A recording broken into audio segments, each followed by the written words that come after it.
You have done everything right. You created a safe space.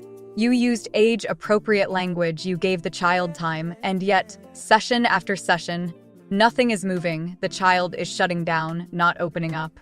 And you are starting to wonder, am I failing this child?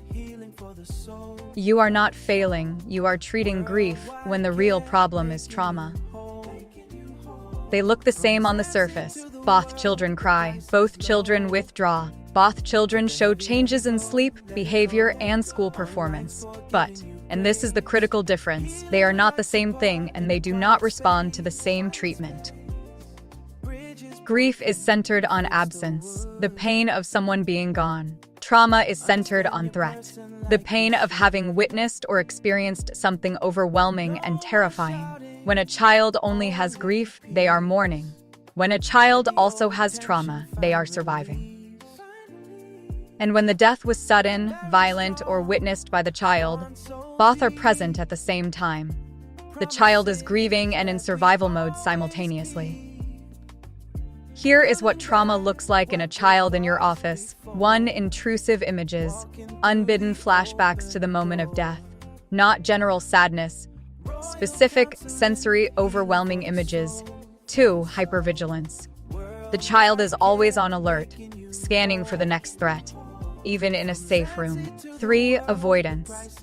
They refuse to discuss the death, not because they are processing, but because remembering feels physically dangerous. 4. Emotional flooding or complete shutdown. They go from 0 to overwhelmed with no middle ground.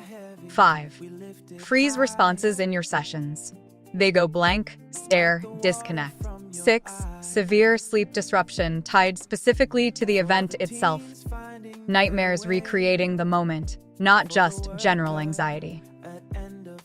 Here is the mistake that is costing your sessions their progress. When a clinician begins grief work, talking about the person who died, processing memories, building a narrative around the loss, while trauma is still active in the child's nervous system, the child cannot access the reflective narrative capacity that grief processing requires.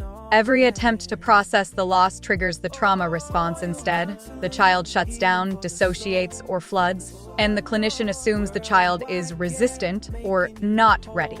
But the child is not resistant. They are protecting themselves.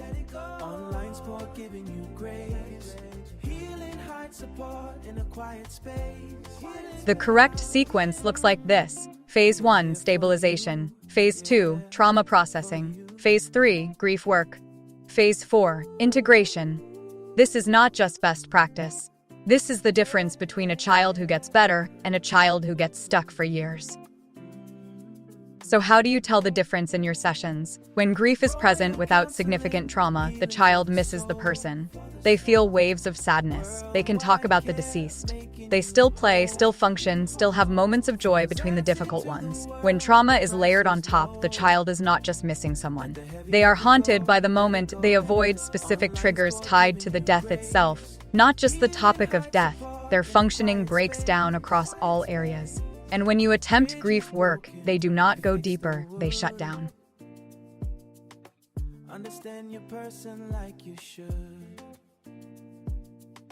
No more shouting.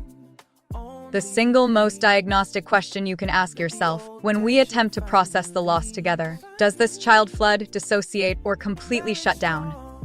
If yes, that is your signal. Trauma is driving the bus. You need to stabilize before you can grieve.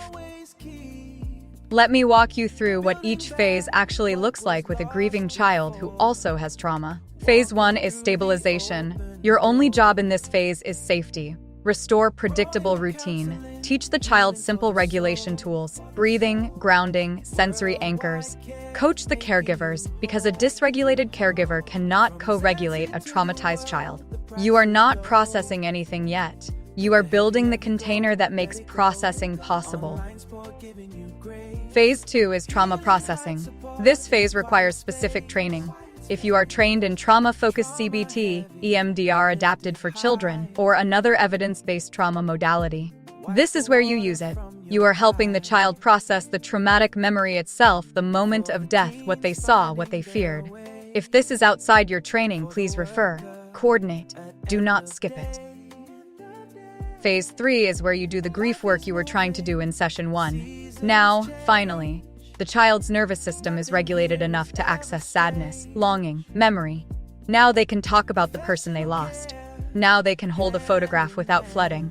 Now the grief tools work because the trauma is no longer standing in the way. The children most likely to have significant trauma overlapping their grief are those who lost someone to sudden or unexpected death, a car accident, a cardiac arrest with no warning, a crime. Children who witnessed the death directly. Children who found the body.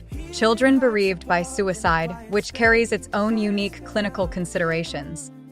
And children who were present during emergency response, ambulances, resuscitation attempts, or hospital scenes. Now, here's why I am telling you all of this. In my 15 years of working with bereaved children and the professionals who support them, this is the #1 reason good clinicians get stuck. Not lack of skill, not lack of care, but missing the trauma that is hiding underneath the grief. I wrote Chapter 3 of my book, Grief Counseling for Children, specifically to solve this problem. It gives you a clear clinical framework for telling grief and trauma apart. It shows you exactly how to sequence treatment. It tells you what trauma-focused processing looks like in practice with children. And it tells you clearly when to refer to a specialist, rather than continue alone. The book is called Grief Counseling for Children. It is the complete developmental clinical guide for mental health professionals working with bereaved children from birth to 18. It covers every developmental stage, every loss type, trauma and grief, suicide loss, anticipatory grief, and an entire chapter on clinician self-care, because this work is heavy and you deserve support too. You can find it on Amazon right now. The link is in the description below. If this gave you even one clinical insight you will use this week, please like this video and share it with a colleague. There are mental health professionals working with grieving children right now who need this framework. Your share puts it in front of them. And if you want more content like this, subscribe. I release a new clinical education video every week.